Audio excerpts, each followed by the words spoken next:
Hello and welcome to this transmission. And before I get started on this very particular topic of today, I ask you, the listener, of one thing.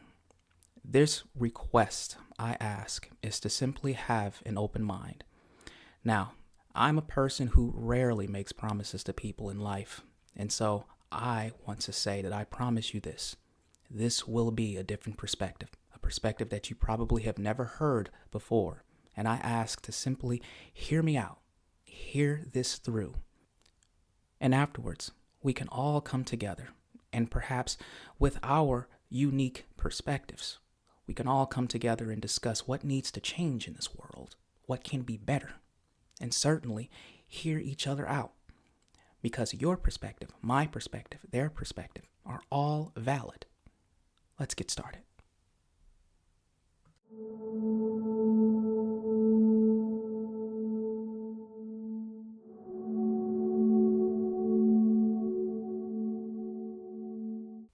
The topic of today is titled, "This is Why the Younger Generation Doesn't Want to Work." Now, regardless of your age and where you are, your social economic group, or just your position and place in life, just hearing that will indeed spark a different way of thinking. And this way of thinking, mind you, is one's perspective at that particular moment. Regardless of how people are brought up, regardless of their traditions, regardless of how they see money, regardless of how they see value, regardless of how they see success in the world, each and every one of us will yield a different perspective and a different way of perceiving that phrase. And so I ask you to hear my perspective. This perspective that I want to give you is, I would say, the cause behind all of the causes that yields the conditions that we see. In order to understand, according to my perspective, why the younger generation doesn't want to work, I want to first anchor something into the collective psyche of all of those listening here.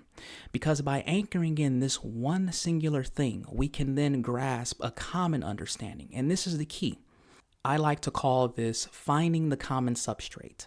This common substrate is what connects all of us. It allows all of our unique differences to coexist equally.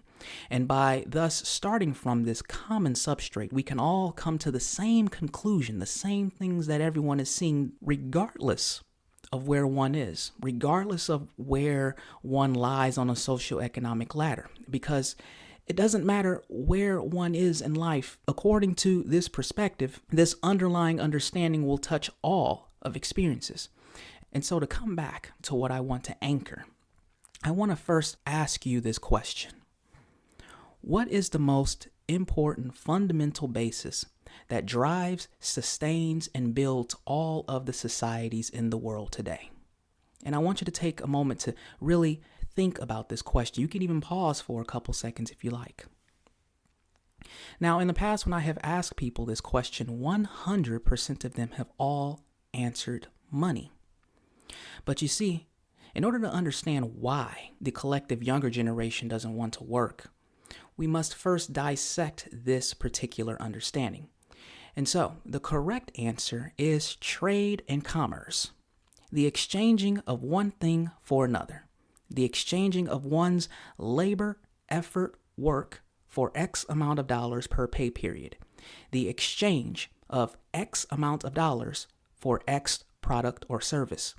And you see, everything when it comes to engaging with one another out in society all drives this paradigm of exchanging something. Now, this anchor, this is the key fundamental core that we all have to really align ourselves with to understand why the younger generation doesn't want to work. Because with the correct answer being trade and commerce, the exchanging of one thing for another, there is a fundamental common denominator that exists throughout all of those modes of exchanging. Now, even still, if I ask you, or ask anyone, what is that fundamental denominator, one still may be tempted to answer money. But you see, there used to exist a barter-based society, and now there exists a capitalist-based society.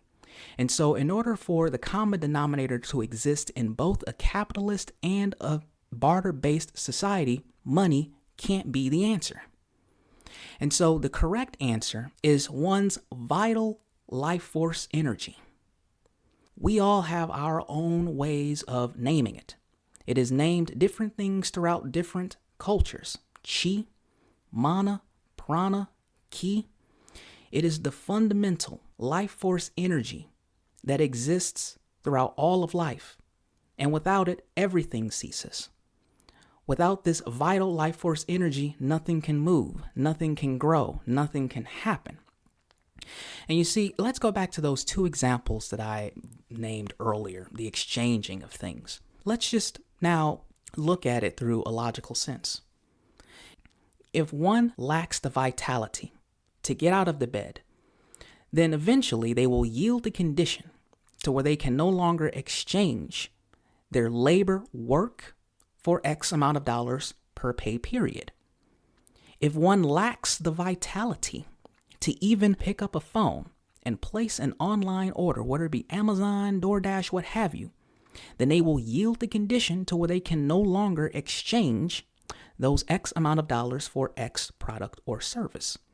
And so everything involves the exchanging of vital life force energy.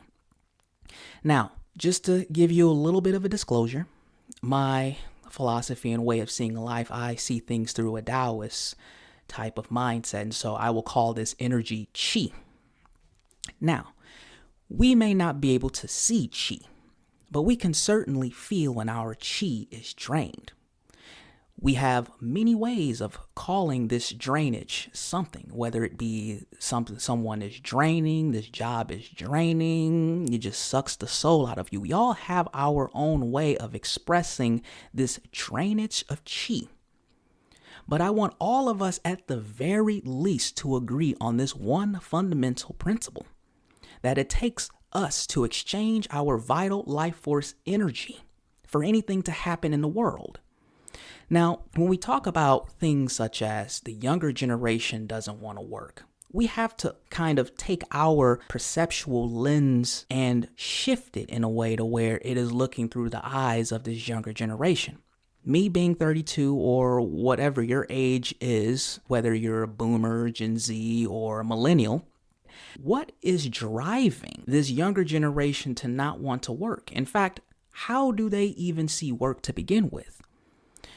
We can blame a lot of things with the automation of AI and things of that nature. And frankly, if I'm going to be 100% honest with all of you, and I'm sure the younger generation agrees on this, it's not the AI that's really driving this. You see, the AI in one way or another is just accelerating what everyone, and when I say everyone, I mean the collective societal working base, is all running away from, is all looking to ignore. And that is the simple fact, the simple truth that everything is looking to drain your vital life force energy. Let's take a step back and let's take a look at the current trends that's going on online. That people talk about that our relationships are shallow, food doesn't taste the same, things just don't have that oomph of life that it used to.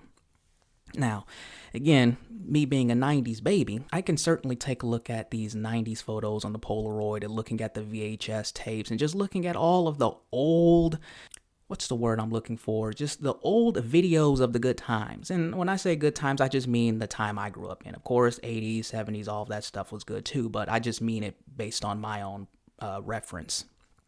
And when I look at these things, there is a flood, a torrent of vital life energy just pouring out of the Polaroid, pouring out of the VHS tape. It's just pouring out of all of these older things. And I'm sure that a lot of millennials, perhaps Gen Z also, experience this feeling of something is just lacking in the current experiences today. And this lacking, I'm sure you're feeling it. Let's just call it for what it is.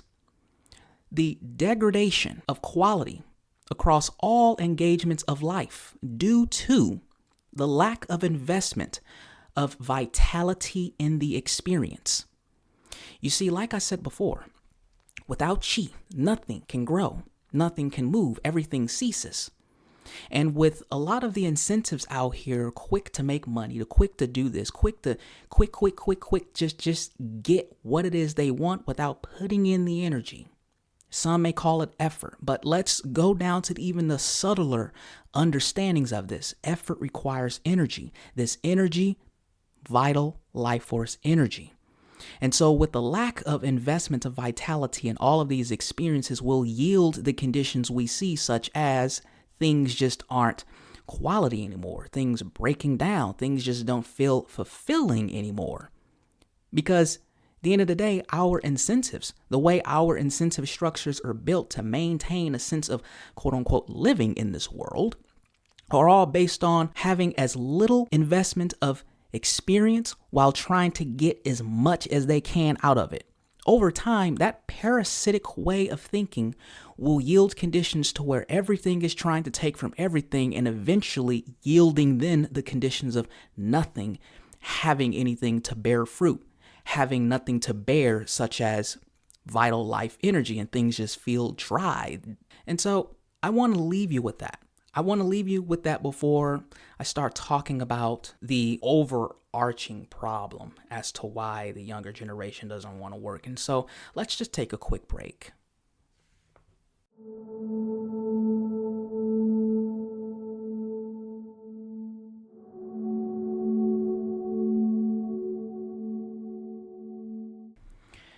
All right, I am back from the break, and before I continue talking on this particular topic, I want to provide you all a resource. Now, I mentioned earlier that my philosophy and way of seeing life is through a Taoist lens, and so this resource, it isn't religious or anything like that. It's just a resource that introduces you to Qi. It introduces you to the ways and methods for which anyone can learn to cultivate their own Qi energy. Because while there are two kinds of perspectives out there, one that perceives this Qi energy and one that is commonly ignoring it or unaware of it. And the things I like to say is one can go an entire day unaware of their eyelids, but it doesn't stop those eyelids from blinking. Therefore, one can be completely unaware of this Qi energy, but it doesn't stop it from existing. And so this resource I want to provide you is from a Grandmaster Montauk Chi. It's a book. It's called Healing Light of the Tao, and that is TAO. And it is the foundational practices for awakening Qi energy. And this is a very well-rounded book when it comes to very particular exercises anyone can do in order to learn and cultivate Qi energy. And it is first becoming intimately aware and close to this Qi energy that what I was talking about earlier, our vital life force energy being the common denominator in all exchanges. Now, there are a lot of people, regardless of where they are in life and their particular development and advancements of such things, they automatically understand this. They know this is like it's a no-brainer. But I understand that just how things are incentivized here in our modern day society, it really takes us away from these internal faculties. Because I just want you to think about how often does one really sit with themselves and I don't want to say meditate. I mean, meditation may be part of it, but I mean, just sit with themselves and enjoy the quiet stillness that exists within them. I mean, chances are there are like so many things looking to take our attention. It looks to take our energy. There are dings, notifications, everything that's pointing here, pointing there. But the common denominator in all of these experiences is that it takes us away from ourselves. And so this one resource is to introduce the ways of bringing all of that back. And the reason why I started talking about this resource and to introduce it all to you and to introduce it to everyone is because now let's look through that perspective of the younger generation no longer wanting to work. Now, the common denominator in all of these experiences that us adults, quote unquote adults, would have is effectively things that takes us away from ourselves. It's buying this and buying that and having to go through all of this work and things in order to maintain this thing, because there are so many things out that's looking to tax, that's looking to charge, that the prices are going up, and it takes us further and further and further away from ourselves, to where we start looking for all of these external things to then up our energy, to give us the energy that we used to have when we were teenagers and things. But really, if we take a step back from all of these things, all we really need to do is just sit with ourselves. I'm telling you, I mean, we're talking about the body is capable of healing itself, but we just have to get out of its way. We just have to stop doing all of these things that assert so much of our external attention away from us and just forward that attention back. Now, I brought up that one example and relation to why the younger generation doesn't want to work is because let's take a look at how the younger generation is looking at the world right now. They're not there yet. And so they have this entire reservoir of vital life force energy, chi energy. And with the products and services that we have and so many things looking to sell, it's not like the 90s. It's not like the 80s. It's not like the 70s, to where we could sit back and enjoy that quiet stillness. You know, I remember there was a time I had to wait for everyone to go to sleep before I can even connect to the internet, right? And so looking at how the way this younger generation is born into this constant barrage of noise and things that's looking to take away from them, they have to learn these energetic faculties real quick. You know, again, when it came to like the 70s, 80s, 90s, this was kind of gradual, and it really started picking up in the mid 2000s. And now here we are today.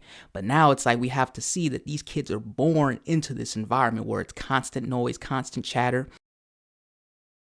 And so the reasons why the younger generation doesn't want to work nowadays is because everything is just looking to be so parasitic. What do I mean when I say parasitic? Remember that the common exchange denominator that everyone has in this world, and I'm pretty sure we all can agree on this, is that vital life force energy is required.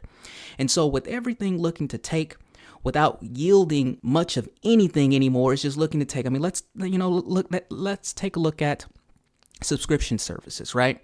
You know, this subscription model that came out of nowhere came from a system to where one could have a one and done solution.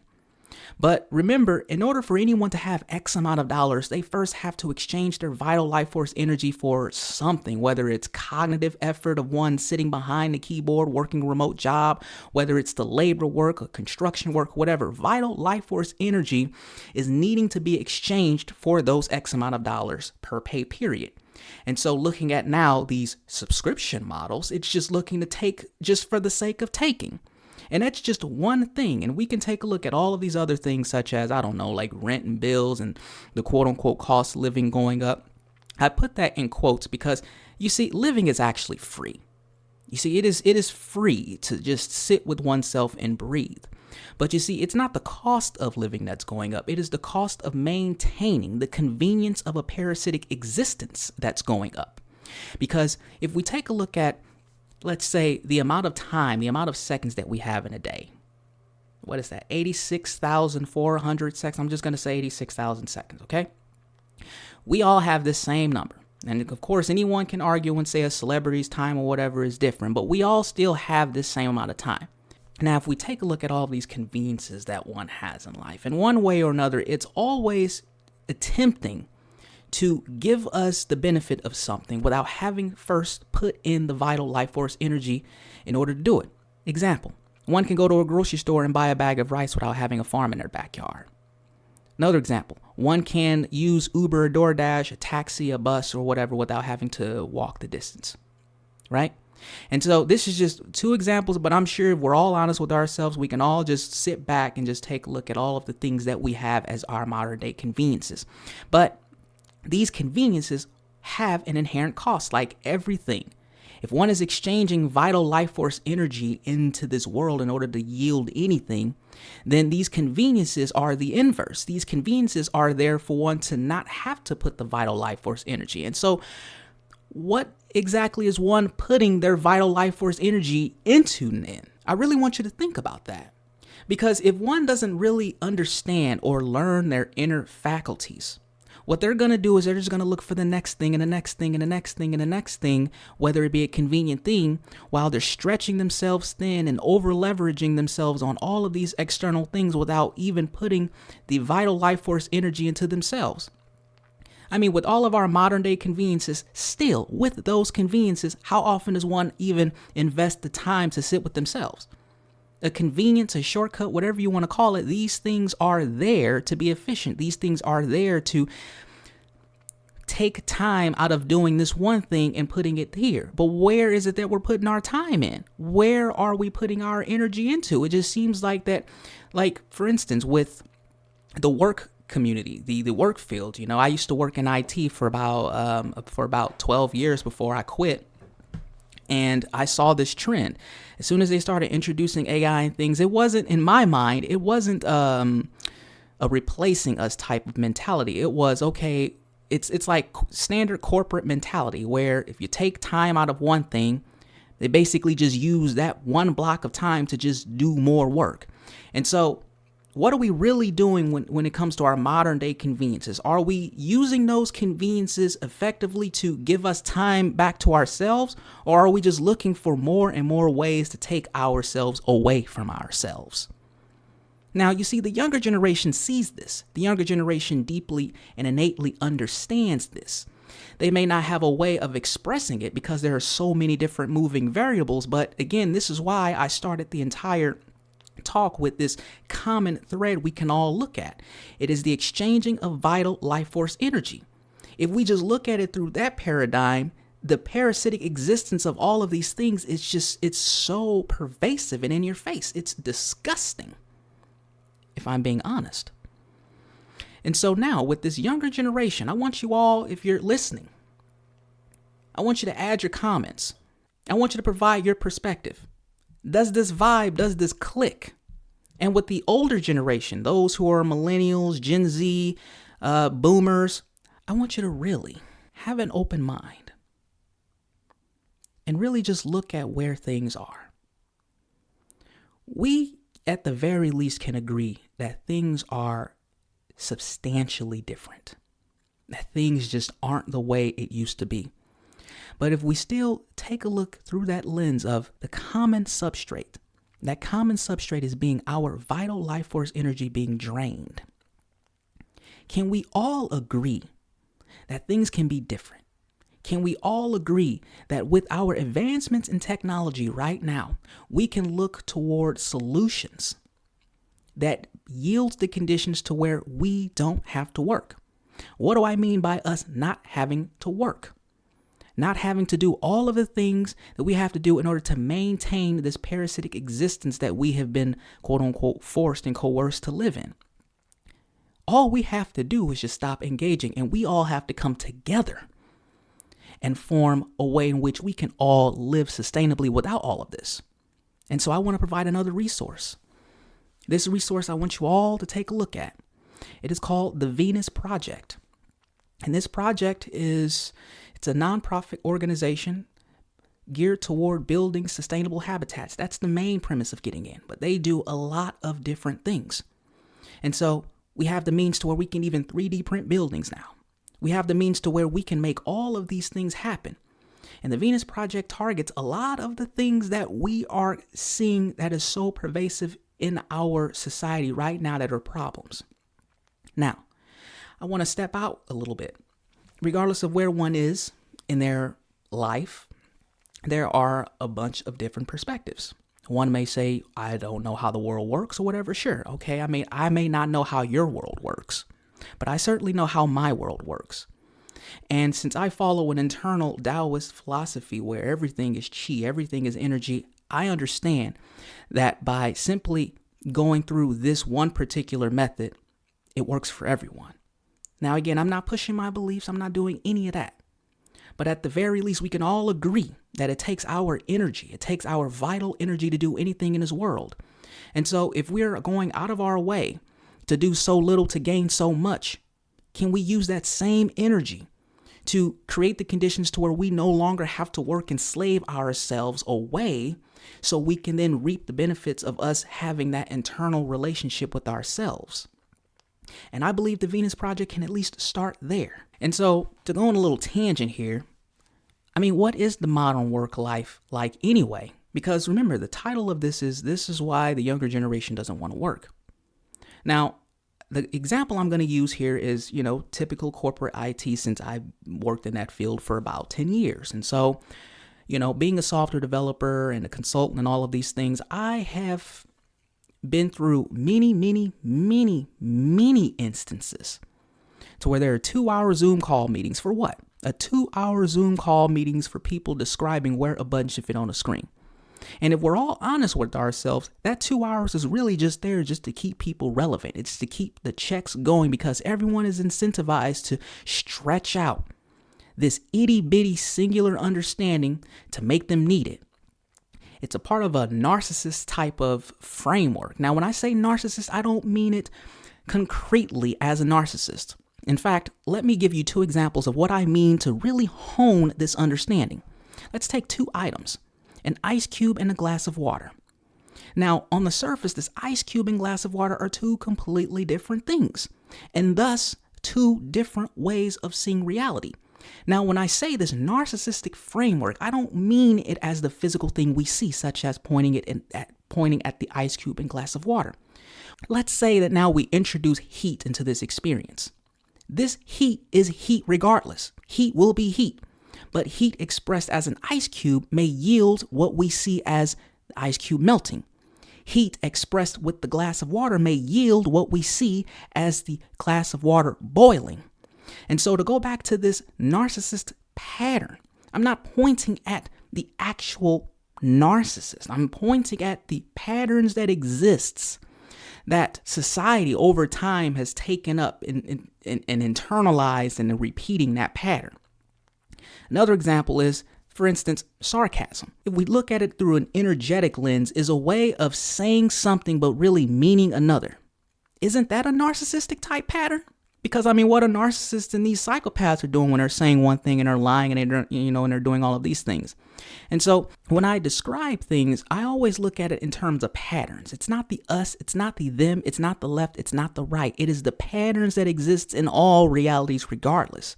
And this heat that we're seeing is the common patterns that are picked up and adopted, and people are going out and regurgitating it out in society.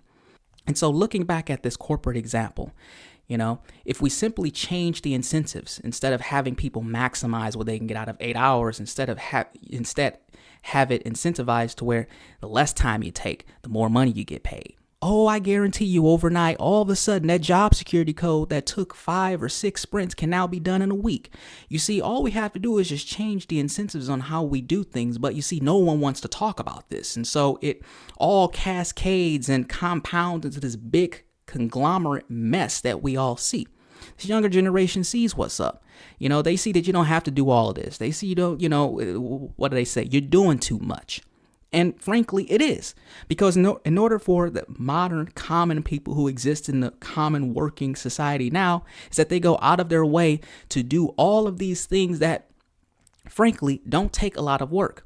But you see, in order for them to maintain their relevance, to make it seem like they're needed, thus the narcissist type pattern, they have to then create all of these inefficiencies. They have to obfuscate all of the simplicity of the understanding of the problem in order to make it seem like the solution is this huge, big, complicated thing to where you need an expert.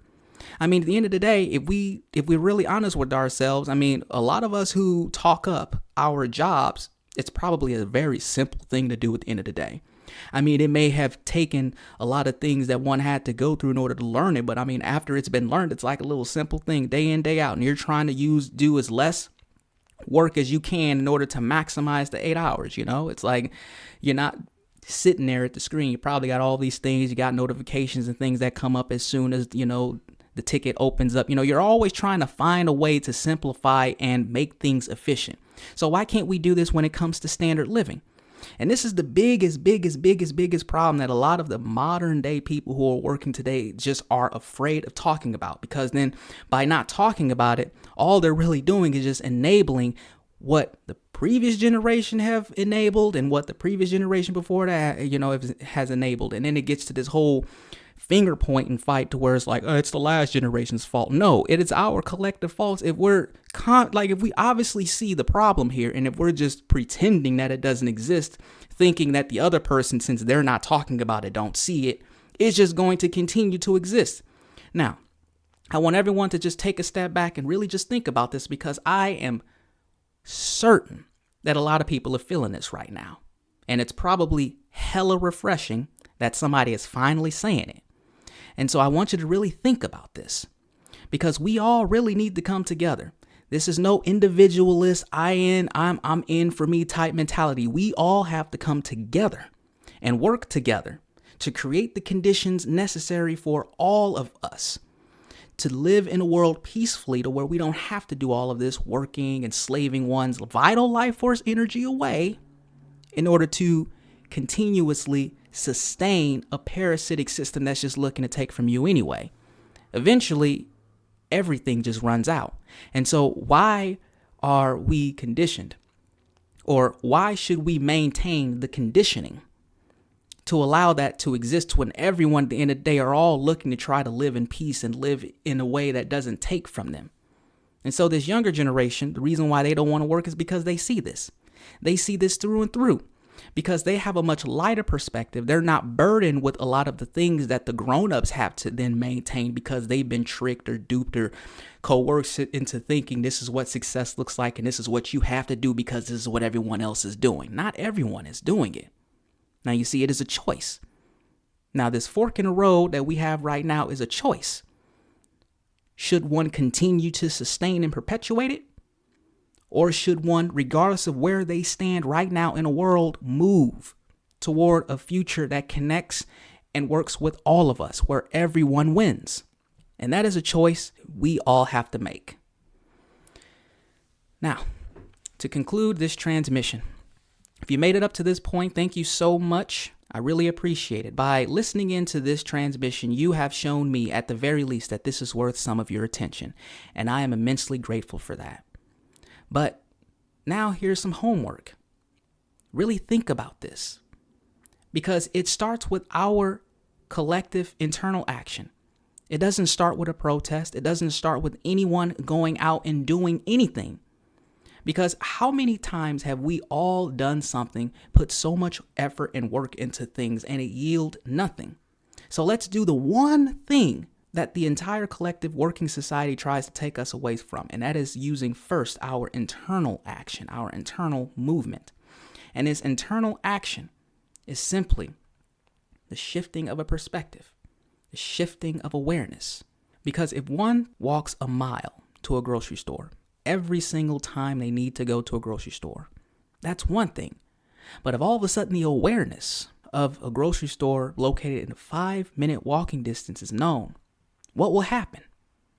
Sure, anyone can say, well, now they're going to go to that grocery store, but first it started with the change of awareness, the changing of one's perception, and that is an internal action. And so it first starts with changing of the mind, changing of the awareness, and afterwards, all actions are simply aligned actions to that awareness. And that's where it all starts. And so, thank you all for listening into this transmission, and you all take care now.